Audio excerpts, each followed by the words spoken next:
When you finish what is left in the sugar bowl, why don't you fill it up again? Because I don't know where you keep the sugar. It is in the same place where it has always been, in the cupboard. Yeah, sure, but it takes so long to fill up the sugar bowl that by the time I fill it up, my coffee will be cold. There are so many things that I can say to that, but I am not going to bother. Yeah, that is because you know I am right. No, it's because I know you are an idiot. Okay, are you ready? Yeah, ready. Here we go in 3, 2, 1. Hi, and welcome to the Barbara and Walter show. I'm Walter. And I'm Barbara Kozakiewicz-Kiwa. And you can sing the show beginning song. Yeah, everybody, it's time to dance. It's time for the Barbara and Walter Kozakiewicz-Kiwa show. We should maybe one day record some music for that show beginning song. Oh, maybe you can play the music on your accordion. Yeah, I'll have to figure out how to record that. I bet that Riley, our newspaper boy, can show you how to record it on the computer. Yeah, that's the good idea. Maybe I will ask him. Did you meet Mr. Trotz at Ludwina's diner this morning? Yeah, we had the coffee and the donut. Did you have a nice visit? Oh, yeah. We were laughing and talking about when we were young and when we worked at the construction company. How old were you when you worked there? We were probably maybe 20 years old. Oh, then I wasn't even born yet. Yeah, right. Very funny. Yeah. Trotz and I were talking about one of the guys that we worked with on the construction site.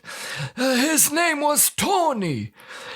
Every single day, Tony's wife would put a hard-boiled egg in his lunch. And every day, he would take the hard-boiled egg and crack the shell on Gerlando's helmet. Who was Gerlando?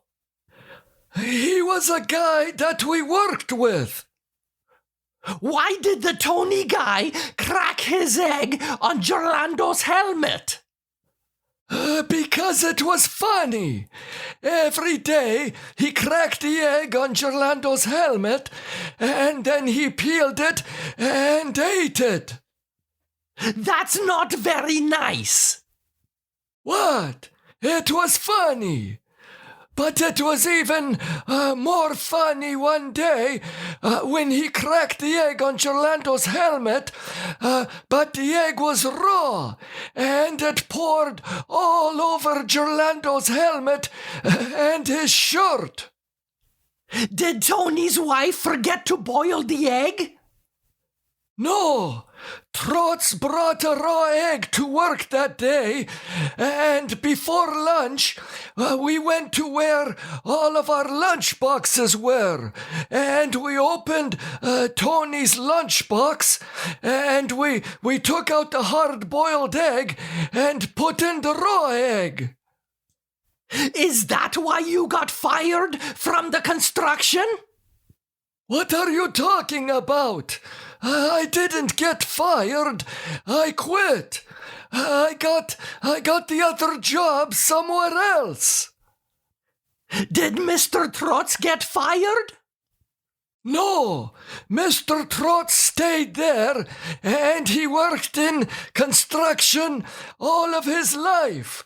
He was promoted many times, and before he retired, he was a senior superintendent. You should see in his basement, he has a lot of safety awards on the wall. Oh, he must have been very good at his job to win all of those awards. Well, not really. He said that it was easy to win all of those safety awards because he said his construction company kept hiring so many lazy workers that no one ever got hurt. Well then, something positive came out of hiring lazy workers. Yeah, sure. Oh, did you buy more litter for the cat box yesterday? No, I didn't get a chance to. I ran out of time because I was at the delicatessen for so long. Why were you there so long? Well, when I got there were a bunch of customers standing around. So everyone was taking a number and waiting for their turn to order. So I went and took a number, and I got number 81. That's the year that I was born.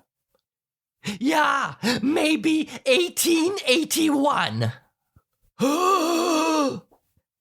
So I'm standing there with my number 81, and then the lady at the counter yells, number 14. That's the year you were born, 1914. Yeah, sure. Well, I'm thinking that's going to take a long time to go from number 14 to number 81.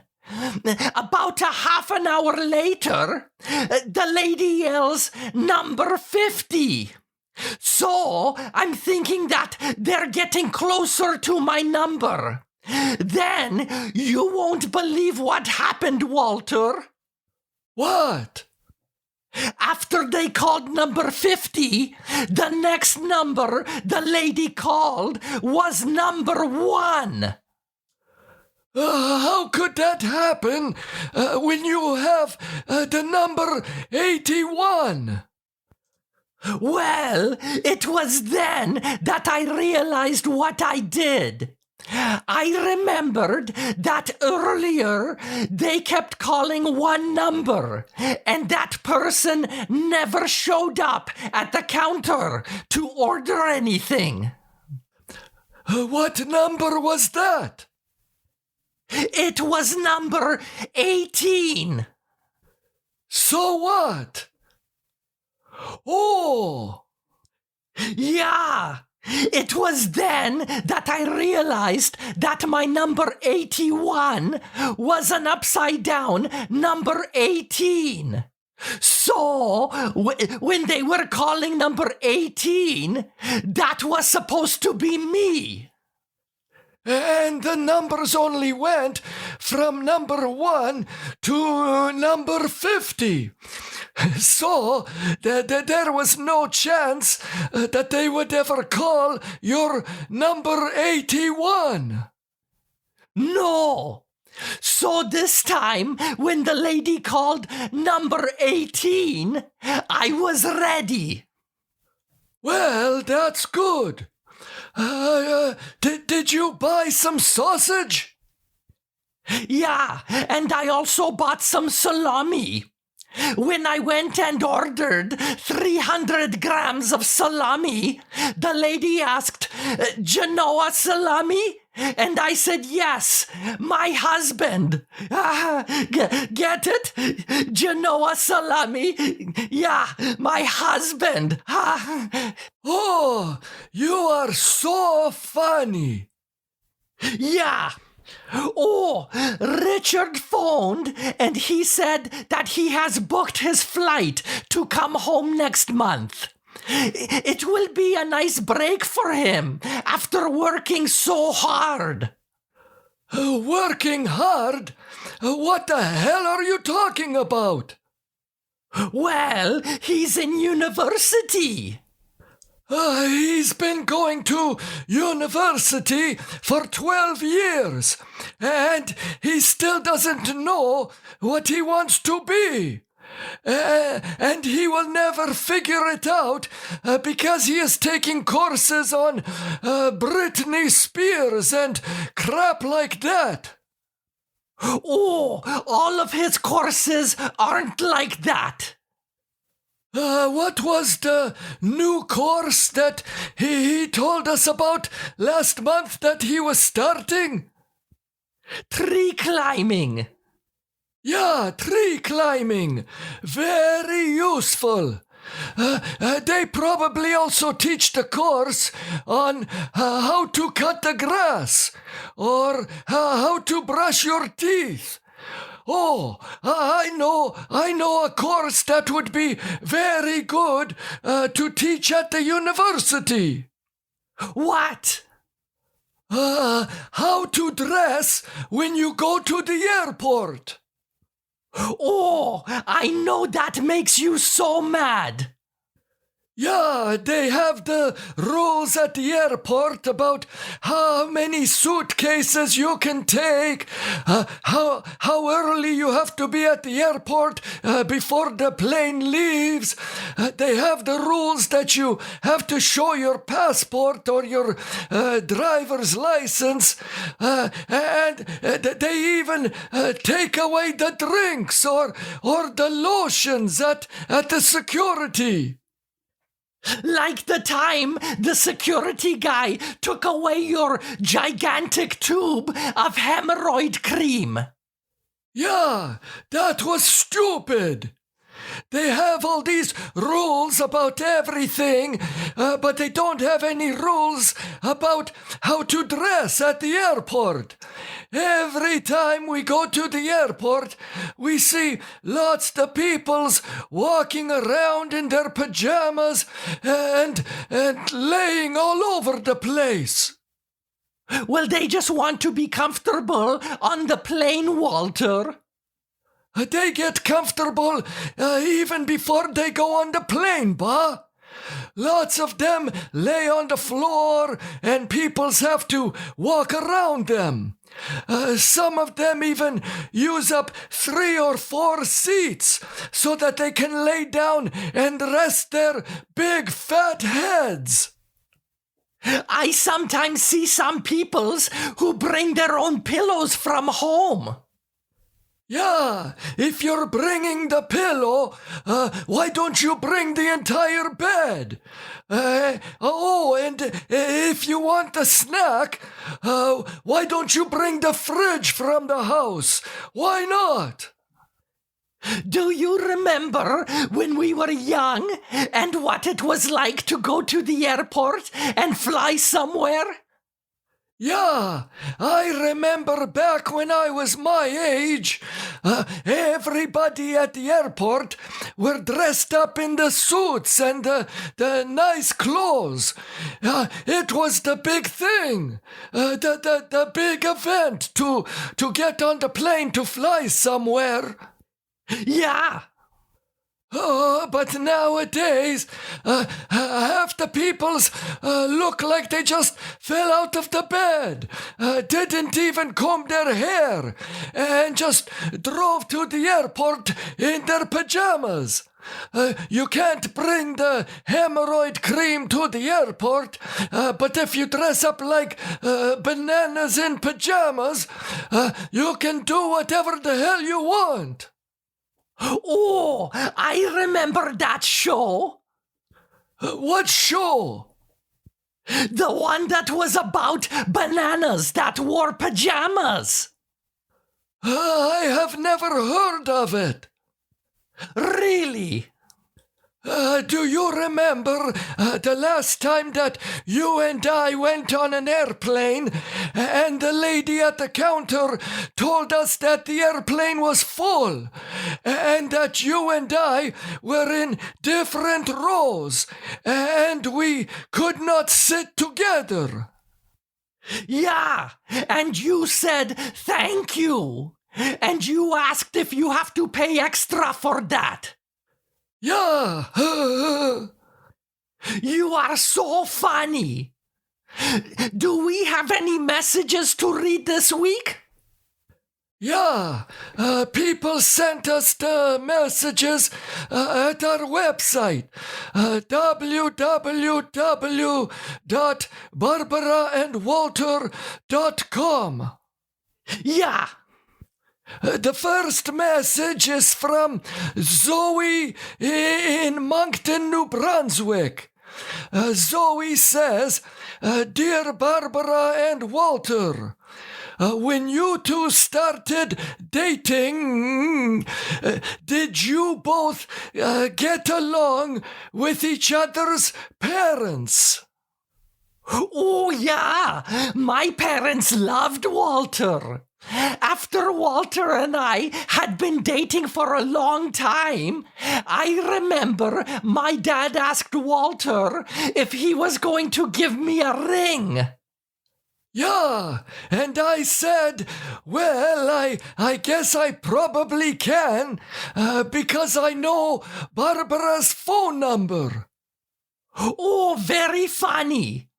I got along very well with Walter's father, but it took me a while for Walter's mother to warm up to me. But Walter told me to not worry about it, because his mother never liked anyone that he dated. Yeah, that's true. I even once dated a girl who was exactly like my mother, and that didn't work out. Why not? Because my father couldn't stand her. Oh. Thank you for the message, Zoe. The next message was sent to us by Mark in Byers, Colorado. Mark says, Hi, Barbara and Walter.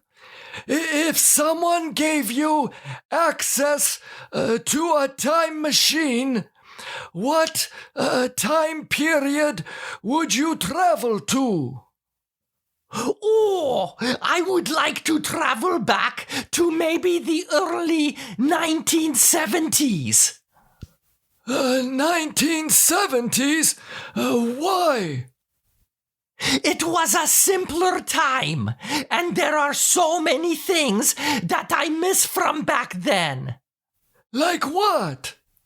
Oh, many things, like Tang orange juice, Saturday morning cartoons on TV, typewriters, TV shows like Charlie's Angels and the $6 Million Man.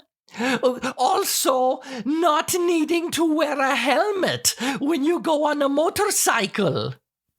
Bah, I never knew you went on a motorcycle. I have never been on a motorcycle. Then why did you say that you miss not needing to wear a helmet? I just miss seeing peoples on motorcycles without helmets. Well, if you went on a motorcycle today, you wouldn't need a helmet because of your big helmet hair. If I traveled back to the early 1970s, I would take a bunch of your clothes in your closet with me and return them to the stores that you bought them from, like Woolco. What? Some of them will come back in style. Right, like your lime green leisure suit. What time period would you like to travel to, Walter? I would like to travel back to last summer. Why last summer? Because then I would go back and not lend all of the neighbors the power tools and the gardening things and the shovels that they haven't returned yet. That sounds like a very adventurous time travel, Walter. What?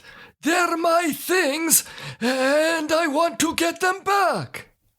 Oh, they will return them, Walter. Yeah, how soon? I don't know. Why don't you take the time machine to the future, to the day when all the neighbors will return all of your junk? Yeah, sure. Thank you for the fun question mark. Oh, question mark. Okay, you should probably sing the show-ending song. Yeah, sorry to leave, but this is the end of the Barbara and Walter Kozakiewicz Kiva show. Bye. We will talk to you soon. Bye-bye.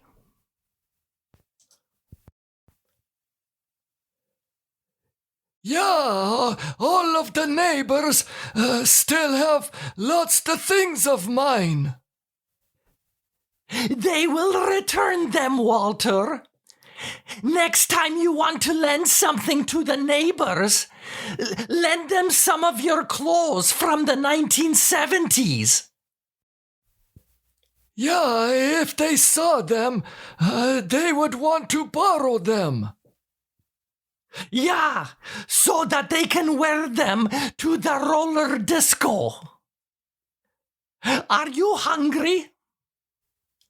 Yeah, what do we have to eat? I bought that salami at the delicatessen. We also have some leftover meatballs from last night. Yeah, I might have some meatballs. Did you record Everybody Loves Raymond? Yeah, I recorded it. Do you want some bread with the meatballs?